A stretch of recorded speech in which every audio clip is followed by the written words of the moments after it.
இயேசு தம்மோடு இருந்தவர்களுக்கு பின்வருமாறு எச்சரிக்கை செய்தார்.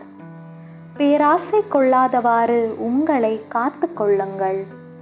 ஏனெனில் செல்வருக்கு கூட வாழ்க்கையில் பாதிப்பு இல்லை. இயேசு அவர்களுக்கு ஒரு உவமையை சொன்னார். பணக்காரன் ஒருவனுக்கு நிலத்தில் நல்ல அறுவடை கிடைத்தது. அவன், நான் என்ன செய்வது?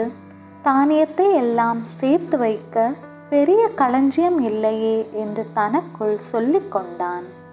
பின்னர், நான் என் களஞ்சியங்களை இடித்து பெரிதாக கட்டுவேன். எல்லா தானியங்களையும் மற்ற பொருட்களையும் அங்கே சேர்த்து வைப்பேன். அப்போது நான் பாதுகாப்புடன் இருப்பேன் என்றான். மேலும் அவன் தனக்குள், எனக்கு செல்வ பெருக்கினால் வாழ்வு கிடைத்துள்ளது. இந்த பொருட்கள் பல ஆண்டுகளுக்கு வரும்.